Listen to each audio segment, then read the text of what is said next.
let us discuss the topic of genetic markers. Genetic markers. तो genetic markers होते क्या हैं? डीएनए या जीन सीक्वेंसेस होते हैं जिनकी नोन लोकेशन होती है. सो द जीन और DNA sequences having a known location. Known location कहाँ पे होगी? On chromosome. तो ऐसे जीन या डीएनए सीक्वेंसेस जिनकी लोकेशन हमें क्रोमोसोम के ऊपर पता है कि वो क्रोमोसोम के इस सेगमेंट में लोकेटेड होते हैं, तो इनकी लोकेशन हमें पता होती है. अगर हम टाइप्स देखें, टाइप्स ऑफ जेनेटिक मार्कर्स, तो टाइप्स इसके जो होते हैं वो 3 टाइप होते हैं. एक होते हैं जिन्हें मॉर्फोलॉजिकल मार्कर्स बोला जाता है. Morphological markers. दूसरे होते हैं जिन्हें बायोकेमिकल मार्कर्स बोलते हैं. Biochemical markers. Then another type is molecular marker. Molecular markers. तो मॉर्फोलॉजिकल मार्कर्स को हम क्लासिकल मार्कर्स या फिर विजिबल मार्कर्स के नाम से भी जानते हैं. मतलब ऐसे मार्कर जिन्हें आप इजीली देख सकते हो फिनोटाइप के अंदर. तो फिनोटाइप देखने वाले मार्कर्स क्लासिकल होते हैं, मतलब सबसे पहले यही वाले मार्कर्स आए थे and these are easily visible, तो इन्हें ये विजिबल मार्कर्स भी होते हैं. बाकी सब जो होते हैं इनमें से बायोकेमिकल मार्कर का एज सच कोई और नाम नहीं है, but molecular markers are also known as DNA markers. DNA markers. तो डीएनए को देखते हैं, बायोकेमिकल में किसी पाथवे को देखेंगे, मॉर्फोलॉजिकल में फिनोटाइप को देखेंगे.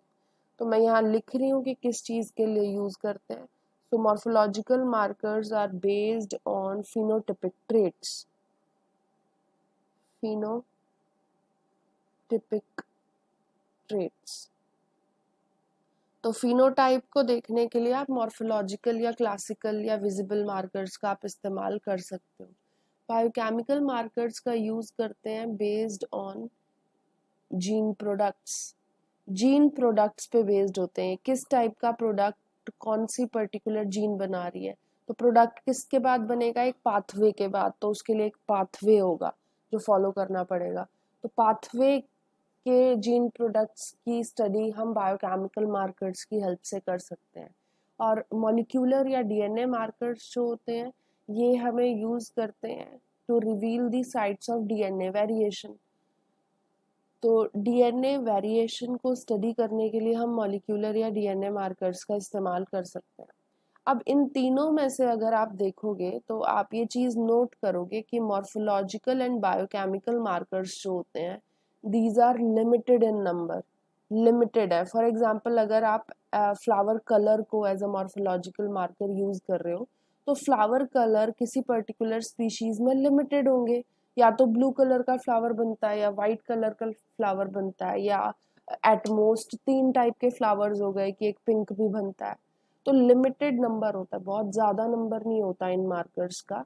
नेक्स्ट चीज़, पाथवे भी अगर देखो तो किसी जीन प्रोडक्ट को फॉर्म करने का पाथवे 1 या 2 होंगे, उससे ज़्यादा नहीं होते हैं. तो एक डिसएडवांटेज ये हो गई. दूसरी डिसएडवांटेज ये होती है एनवायरनमेंट का इन्फ्लुएंस. एनवायरमेंटल इन्फ्लुएंस बोल सकते हो आप. तो एनवायरनमेंट इन्फ्लुएंस इन्हें बहुत जल्दी कर देता है. मॉर्फोलॉजिकल फिनोटाइप चेंज हो जाता है अलग अलग इन्वायरमेंट कंडीशंस में. सिमिलरली पाथवे चेंज हो जाता है. अगर कोई पर्टिकुलर पाथवे किसी इन्वायरमेंटल कंडीशंस में काम नहीं कर पा रहा है तो दूसरा पाथवे जो है वो बॉडी एम्प्लॉय करेगी या सेल एम्प्लॉय करेगा. तो ये इन्वायरमेंट से बहुत जल्दी इन्फ्लुएंस होते हैं. These are the disadvantages of these two markers. Disadvantages.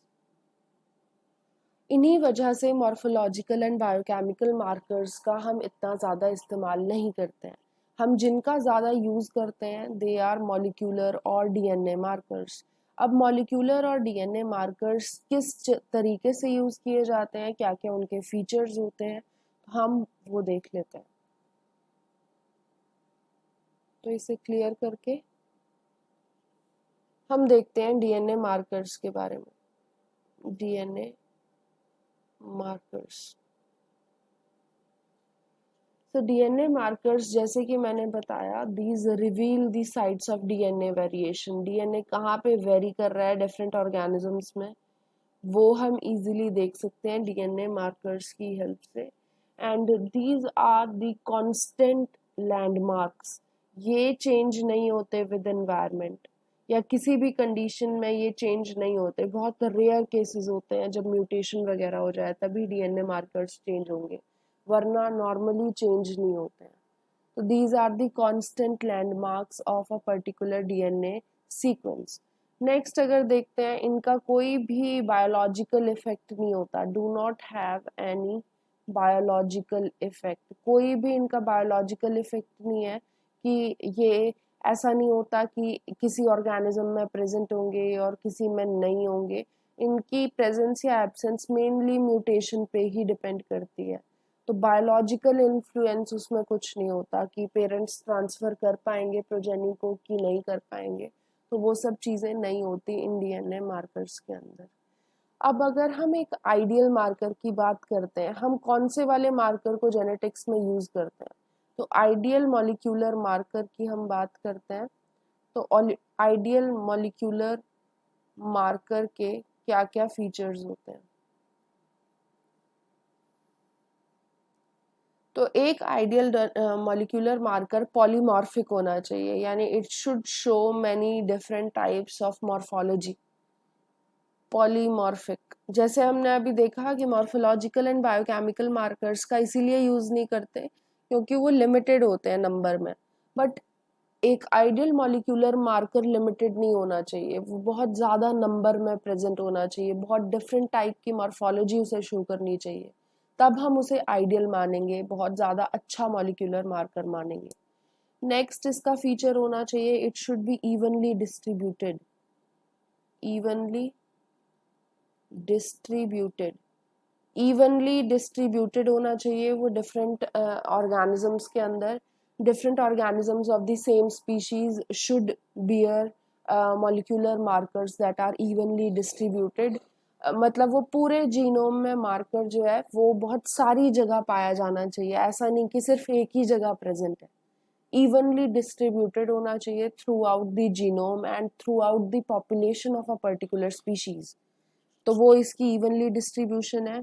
Next, it should have linkage two distinct phenotypes, have linkage two distinct phenotypes। वो लिंक्ड होना चाहिए किसी पर्टिकुलर phenotype के, तभी आप उसे विजुअलाइज कर पाओगे प्रोजेनी के अंदर या किसी भी ऑर्गेनिज्म के अंदर।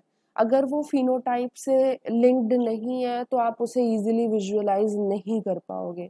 तो वो एक इसका एडवांटेज होता है कि ये किसी ना किसी पर्टिकुलर phenotype के साथ लिंक्ड होते हैं मॉलिक्यूलर मार्कर्स, क्योंकि मॉलिक्यूलर मार्कर्स डीएनए सीक्वेंसेस हैं एंड डीएनए सीक्वेंसेस कोई ना कोई प्रोटीन तो बनाएंगे ही ऐसा जो phenotype के साथ लिंक्ड होगा। चौथा और लास्ट कैरेक्टर एक आइडियल मॉलिक्यूलर मार्कर होता है, it should provide resolution to genetic differences. Provide resolution of genetic differences.